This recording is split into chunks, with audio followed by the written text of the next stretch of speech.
Good morning आप सभी को जो BSSC, DElEd, army, railway, Agniveer या अन्य कोई प्रतियोगिता परीक्षा की तैयारी कर रहे हैं या करना चाहते हैं, तो आप इन महत्वपूर्ण प्रश्नों को जरूर सुनें और अपने कॉपी में उतार लें ताकि आगे भी काम दे सके।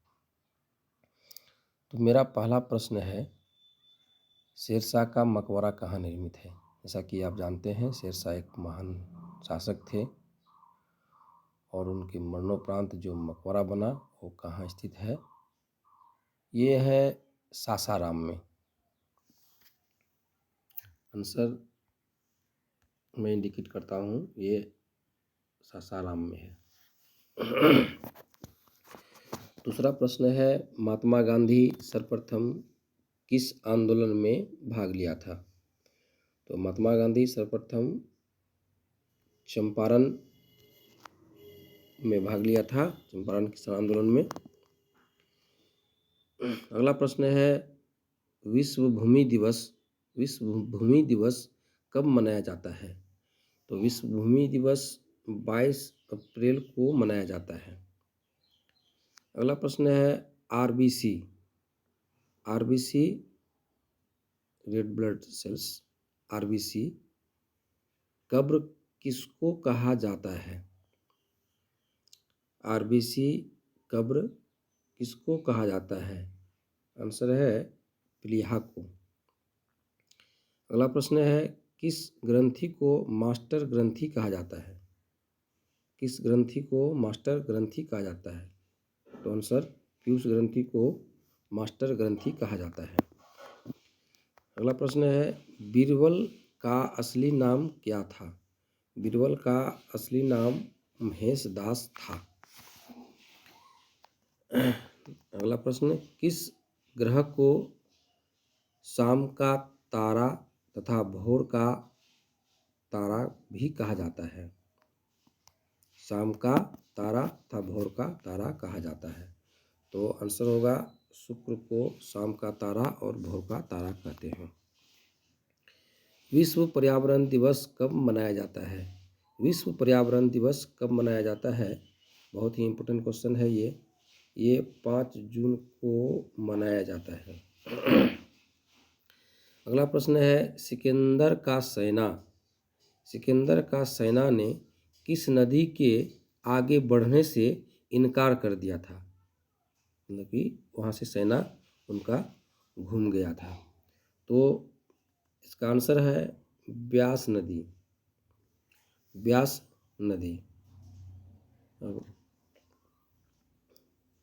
अगला प्रश्न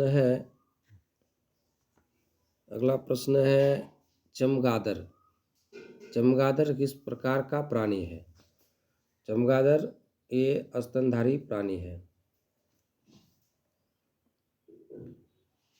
अगला प्रश्न है, ध्वनि का मात्रक। ध्वनि जो मापते हैं तो किस में मापते हैं? वो डेसिबल। आंसर होगा डेसिबल। ध्वनि का मात्रक है डेसिबल। अगला प्रश्न है, भारत की सबसे लंबी नदी का क्या नाम है? भारत की सबसे लंबी नदी का क्या नाम है? आंसर गंगा नदी। तो बहुत लोग जानते हैं, लेकिन फिर भी इस तरह का प्रश्न आ जाता है परीक्षा में, जो हम लोगों को समझना है कि छोटे प्रश्न भी बहुत कंफ्यूज कर देने वाला होता है। चलते हैं अगला प्रश्न, भारत का राष्ट्रीय वाक्य क्या है? भारत का राष्ट्रीय वाक्य सत्यमेव जयते। आंसर सत्यमेव जयते। अगला प्रश्न है, घेघा रोग किस विटामिन की कमी से होता है? घेघा रोग किस विटामिन की कमी से होता है? यानी गला में जो है ना वो कुछ टाइप का बन जाता है, तो उस घेघा रोग कहते हैं। तो ये जो है आयोडीन की कमी से होता है घेघा रोग। अगला प्रश्न है, दिन और रात किस कारण होता है? दिन रात ये घूर्णन गति के कारण से होता है, पृथ्वी के दैनिक गति के कारण से होता है दिन रात। अगला प्रश्न है विटामिन ए की कमी से कौन सा रोग होता है? विटामिन ए की कमी से कौन सा रोग होता है?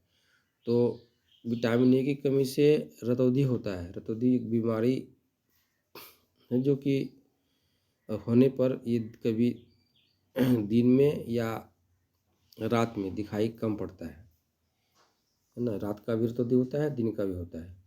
तो इस से दूर करने के लिए विटामिन ए प्रचुर मात्रा में लेना चाहिए। चलते हैं अगला प्रश्न।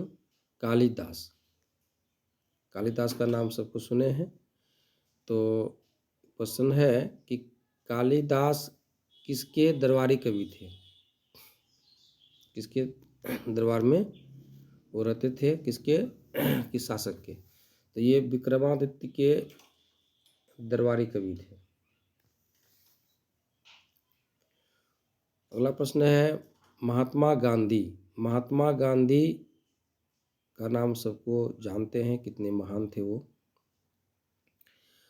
अब महात्मा गांधी के राजनीतिक गुरु कौन थे, जो उनको राजनीतिक की शिक्षा मिला? इनके राजनीतिक गुरु का नाम गोपाल कृष्ण गोखले थे। महात्मा गांधी के राजनीतिक गुरु गोपाल कृष्ण गोखले थे। अगला प्रश्न है राष्ट्रीय युवा दिवस। राष्ट्रीय युवा दिवस कब मनाया जाता है? राष्ट्रीय युवा दिवस कब मनाया जाता है? आंसर है 12 जनवरी को। 12 जनवरी को राष्ट्रीय युवा दिवस मनाया जाता है। अगला प्रश्न रसायन का राजा। रसायन का राजा किसे कहा जाता है? बहुत ही इम्पोर्टेंट क्वेश्चन है। रसायन का राजा किसे कहा जाता है? आंसर है सल्फ्यूरिक अम्ल को। उसको H2SO4 के नाम से भी जानते हैं। अगला क्वेश्चन है भारत पर प्रथम बार आक्रमण करने वाला विदेशी कौन था? भारत पर प्रथम बार आक्रमण करने वाला विदेशी कौन था? आंसर होगा सिकंदर महान। सिकंदर महान भारत पर प्रथम बार आक्रमण करने वाला विदेशी था।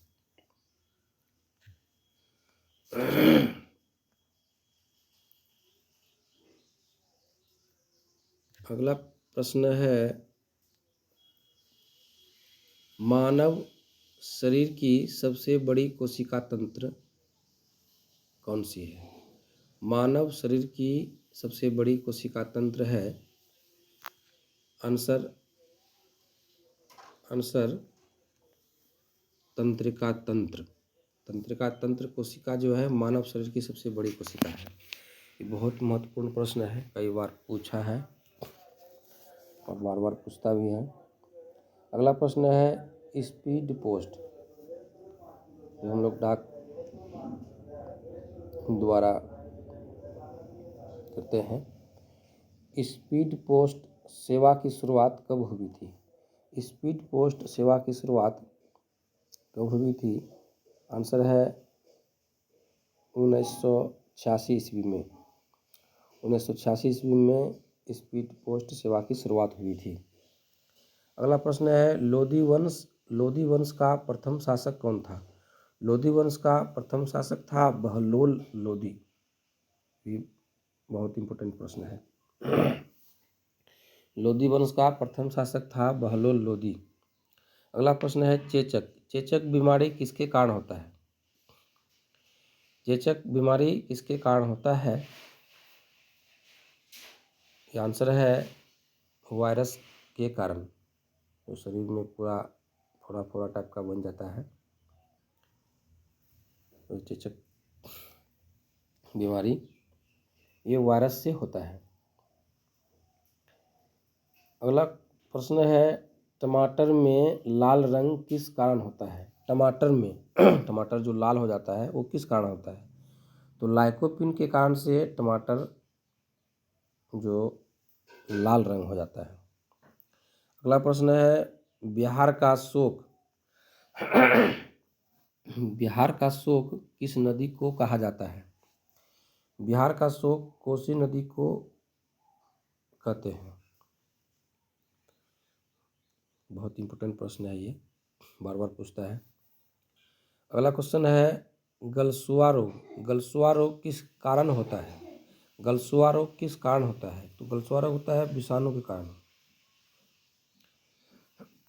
जो गाल फूल जाता है ये विषाणु के कारण होता है। आर्यभट्ट आर्यभट्ट किस विषय के लेखक थे? आर्यभट्ट किस विषय के लेखक थे? आप जानते हैं कि आर्यभट्ट का नाम कई बार सुने हैं, ये गणित के लेखक थे आर्यभट्ट। अगला प्रश्न है अशोक। अशोक शिलालेख किस लिपि में लिखा हुआ था? अशोक शिलालेख किस लिपि में लिखा हुआ था? ये था ब्राह्मणी लिपि में। जैसे कि शिलालेख जानते हैं, शिला में पत्थर होता है और लेख में लेख, जो राजा महाराजाओं ने कुछ यादगार के लिए कुछ जो लिखते थे वो शिलालेख होता है। ये जो लिखे थे ब्राह्मणी लिपि में। अगला प्रश्न है सिखों के प्रथम गुरु कौन थे? सिखों के प्रथम गुरु कौन थे? आंसर गुरु नानक देव। गुरु नानक देव सिखों के प्रथम गुरु थे। अगला प्रश्न है रामकृष्ण मिशन की स्थापना किसने की थी? रामकृष्ण मिशन की स्थापना स्वामी विवेकानंद ने की थी। रामकृष्ण मिशन की स्थापना। अगला प्रश्न है गुरुत्वीय त्वरण जी का मान होता है? गुरुत्वीय त्वरण जी का मान होता है 9.8 मीटर प्रति सेकेंड। ये गुरुत्वीय त्वरण का मान होता है। अगला प्रश्न है अगला प्रश्न है किस गवर्नर जनरल के कार्यकाल में सती प्रथा का अंत हुआ था?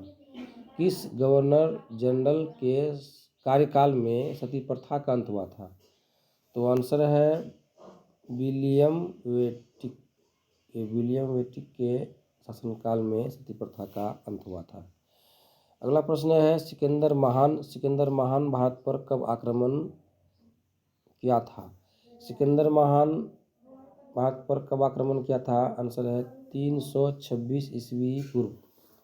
326 ईस्वी पूर्व ये सिकंदर महान भारत पर आक्रमण किया था। एनीमिया रोग किस तत्व की कमी के कारण होता है? एनीमिया रोग किस तत्व की कमी के कारण होता है? आंसर है लोहा। नेक्स्ट प्रश्न है अगला क्वेश्चन इंसुलिन की कमी से कौन सा रोग होता है? इंसुलिन की कमी से कौन सा रोग होता है? आंसर मधुमेह। अगला प्रश्न है शुद्ध जल का पीएच मान कितना होता है? शुद्ध जल का पीएच मान होता है आंसर 7। बहुत इंपॉर्टेंट प्रश्न है। अगला क्वेश्चन महात्मा गांधी का जन्म कहाँ हुआ था? महात्मा गांधी का जन्म हुआ था पोरबंदर में। अगला क्वेश्चन है भारत का राष्ट्रीय फूल क्या है? भारत का राष्ट्रीय फूल कमल। ऐसे छोटे छोटे प्रश्न भी पूछ लेते हैं जो याद करना बहुत जरूरी है। बिरसा मुंडा के गुरु कौन थे? बिरसा मुंडा के गुरु थे आनंद पांडे। आनंद पांडे बिरसा मुंडा के गुरु थे। अगला प्रश्न है राष्ट्रीय विज्ञान दिवस कब मनाया जाता है? राष्ट्रीय विज्ञान दिवस कब मनाया जाता है? आंसर 28 फरवरी को। बहुत इंपॉर्टेंट प्रश्न है ये। 28 फरवरी को विज्ञान दिवस मनाया जाता है। अगला प्रश्न है, राष्ट्रपति को पद की शपथ कौन दिलाता है? राष्ट्रपति को पद की शपथ कौन दिलाता है? आंसर, मुख्य न्यायाधीश। अगला प्रश्न है, शेरे पंजाब के उपनाम से कौन जाने जाते हैं? शेरे पंजाब के उपनाम से कौन जाने जाते हैं? आंसर है लाला लाजपत राय। लाला लाजपत राय को शेरे पंजाब के उपनाम से जाने जाते हैं। अगला प्रश्न, रूसी क्रांति के जनक किसे कहा जाता है? रूसी क्रांति के जनक लेनिन को कहा जाता है। अगला प्रश्न है, राजा भोज द्वारा बनवाई गई विशाल झील कहाँ स्थित है? राजा भोज द्वारा बनाई गई विशाल झील कहाँ स्थित है? आंसर होगा भोपाल में। अगला प्रश्न है, विद्युत बल्ब का फिलामेंट किसका बना होता है? बहुत हल्का प्रश्न है, ये भी बार बार पूछे जाते हैं। विद्युत बल्ब का फिलामेंट टंगस्टन का बना होता है। अगला प्रश्न है, भारत में हरित क्रांति का प्रारंभ कब हुआ था? भारत में हरित क्रांति का प्रारंभ हुआ था 1967 से 1968 ईस्वी में। अगला प्रश्न है, गुरुत्वाकर्षण नियमों के आविष्कारक कौन थे? गुरुत्वाकर्षण नियमों के आविष्कारक थे न्यूटन। अगला प्रश्न है, मानव शरीर में आहार मुख्यतः पचता है। आहार कहाँ पचता है मुख्य रूप से? तो आहार मुख्य रूप से छोटी आंत में पचता है। आंसर, छोटी आंत में। अगला प्रश्न है, भारत की सबसे प्राचीन गुफा कौन सी है? भारत की सबसे प्राचीन गुफा है अजंता की गुफा। अगला प्रश्न है, मानव नेत्र के लिए स्पष्ट दर्शन की न्यूनतम दूरी है। मानव नेत्र के लिए स्पष्ट दर्शन की न्यूनतम दूरी है 25 सेंटीमीटर। अगला प्रश्न, भारत के राष्ट्रीय गान के गाने का निर्धारित समय। राष्ट्रीय गान गाने का एक समय होता है कि कितने समय से कितने समय तक में गाना है। तो भारत के राष्ट्रीय गान के गाने का निर्धारित समय 52 सेकेंड है। अगला प्रश्न है, भारत पर आक्रमण करने वाला पहला मंगोल शासक कौन था? पहला मंगोल शासक था चंगेज खान। अगला प्रश्न, स्वर्ण मंदिर का निर्माण किसने कराया था? स्वर्ण मंदिर का निर्माण किसने कराया था? आंसर, गुरुदेव ने। अगला प्रश्न, शहीद ए आजम के नाम से कौन जाने जाते हैं? शहीद ए आजम के नाम से कौन जाने जाते हैं? आंसर है भगत सिंह। भगत सिंह को शहीद ए आजम के नाम से जाने जाते हैं। बस इतना ही प्रश्न को मैं अपलोड करता हूँ और आप इन प्रश्नों को अच्छी तरीक़ा से समझेंगे, सुनेंगे और अपने कॉपी में उतार लेंगे। जय हिंद, जय भारत।